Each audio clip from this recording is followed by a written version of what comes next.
درود شریف پڑھیں۔ اللہم صلی علی محمد وعلی آلہ واصحابہ وبارک وسلم تسلیما کثیرا کثیرا۔ بسم اللہ الرحمن الرحیم۔ نحمدہ ونصلی ونسلم علی رسولہ الکریم۔ حضرت اسماء رضی اللہ عنہ کا عورتوں کے اجر کے بارے میں سوال۔ حضرت اسماء بن یزید انصاری رضی اللہ عنہ صحابیہ حضور اقدس صلی اللہ علیہ وسلم کی خدمت میں حاضر ہوئی اور عرض کیا، یا رسول اللہ، میرے ماں باپ آپ پر قربان، میں مسلمان عورتوں کی طرف سے بطور قاصد کے حضور صلی اللہ علیہ وسلم کی خدمت میں حاضر ہوئی ہوں۔ بے شک آپ کو اللہ جل شانہ نے مرد اور عورت دونوں کی طرف سے نبی بنا کر بھیجا، اس لیے ہم عورتوں کی جماعت آپ پر ایمان لائی اور اللہ پر ایمان لائی، لیکن ہم عورتوں کی جماعت مکانوں میں گھری رہتی ہیں، پردوں میں بند رہتی ہیں، مردوں کے گھروں میں گھری رہتی ہیں اور مردوں کی خواہش ہم سے پوری کی جاتی ہے، ہم ان کی اولاد کو پیٹ میں اٹھائے رہتے ہیں، اور ان سب باتوں کے باوجود مرد بہت سے ثواب کے کاموں میں ہم سے بڑھے رہتے ہیں، جمعے میں شریک ہوتے ہیں، جماعت کی نماز میں شریک ہوتے ہیں، بیماروں کی عیادت کرتے ہیں، جنازوں میں شرکت کرتے ہیں، حج پر حج کرتے رہتے ہیں، اور ان سب سے بڑھ کر جہاد کرتے ہیں، اور جب وہ حج کے لیے یا عمرہ کے لیے یا جہاد کے لیے جاتے ہیں تو ہم عورتیں ان کے مالوں کی حفاظت کرتی ہیں،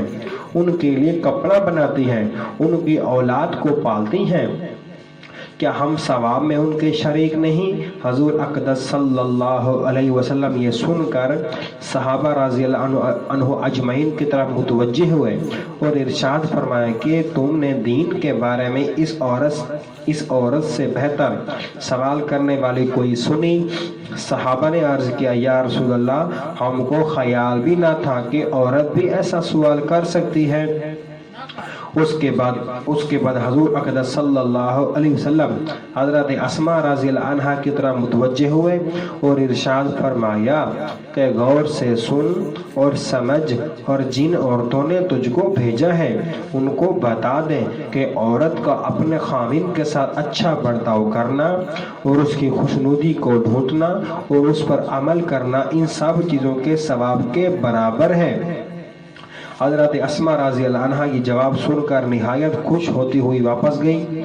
فائدے میں لکھتے ہیں کہ عورتوں کا اپنے خاوندوں کے ساتھ اچھا برتاؤ کرنا اور ان کی اطاعت فرما برداری کرنا بہت ہی قیمتی چیز ہے، مگر عورتیں اس سے بہت ہی غافل ہیں۔ صحابہ کرام رضی اللہ عنہ اجمعین نے ایک مرتبہ حضور اقدس صلی اللہ علیہ وسلم کی خدمت اقدس میں عرض کیا کہ اجمی لوگ اپنے بادشاہوں اور سرداروں کو سجدہ کرتے ہیں، اب اس کے زیادہ مستحق ہیں کہ ہم آپ کو سجدہ کیا کریں۔ حضور اقدس صلی اللہ علیہ وسلم نے منع فرمایا اور ارشاد فرمایا کہ اگر میں اللہ کے سوا کسی کو سجدے کا حکم کرتا تو عورتوں کو حکم کرتا کہ اپنے خاوندوں کو سجدہ کیا کریں۔ پھر حضور صلی اللہ علیہ وسلم نے فرمایا کہ اس ذات کی قسم جس کے قبضے میں میری جان ہے کہ عورت اپنے رب کا حق اس وقت تک ادا نہیں کر سکتی جب تک کہ خاوند کا حق ادا نہ کرے۔ ایک حدیث میں آیا ہے کہ ایک اونٹ آیا اور حضور صلی اللہ علیہ وسلم کو سجدہ کیا۔ صحابہ نے عرض کیا، جب یہ جانور آپ کو سجدہ کرتا ہے تو ہم زیادہ مستحق ہیں کہ آپ کو سجدہ کریں۔ تو حضور صلی اللہ علیہ وسلم نے منع فرمایا اور یہی ارشاد فرمایا کہ اگر میں کسی کو حکم کرتا کہ کسی کو اللہ کے سوا سجدہ کریں تو عورت کو حکم کرتا کہ اپنے خاوند کو سجدہ کرے۔ ایک حدیث میں آیا ہے کہ جو عورت ایسی حالت میں مرے کہ خاوند اس سے راضی ہو وہ جنت میں جائے گی۔ ایک حدیث میں آیا ہے کہ اگر عورت خاوند سے ناراض ہو کر علیحدہ رات گزارے تو فرشتے اس پر لعنت کرتے رہتے ہیں۔ ایک حدیث میں آیا ہے کہ دو آدمیوں کی نماز کی قبولیت کے لیے آسمان کی طرف اتنی بھی نہیں جاتی کہ سار سے اوپر ہی ہو جائے۔ ایک وہ غلام جو آقا سے بھاگا ہو اور ایک وہ عورت جو کہ خاوند کی نافرمانی کرتی ہو۔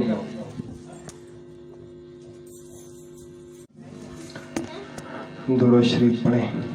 اللہم صلی علی محمد وعلی آلہ واصحابہ وبارک وسلم تسلیما کثیرا کثیرا۔ بسم اللہ الرحمن الرحیم۔ نحمدہ ونصلی ونسلم علی رسولہ الکریم۔ حضرت اسماء رضی اللہ عنہا کا عورتوں کے اجر کے بارے میں سوال۔ حضرت اسماء بن یزید انصاری رضی اللہ عنہا صحابیہ حضور اقدس صلی اللہ علیہ وسلم کی خدمت میں حاضر ہوئی اور عرض کیا، یا رسول اللہ، میرے ماں باپ آپ پر قربان، میں مسلمان عورتوں کی طرف سے بطور قاصد کے حضور صلی اللہ علیہ وسلم کی خدمت میں حاضر ہوئی ہوں۔ بے شک آپ کو اللہ جل شانہ نے مرد اور عورت دونوں کی طرف سے نبی بنا کر بھیجا۔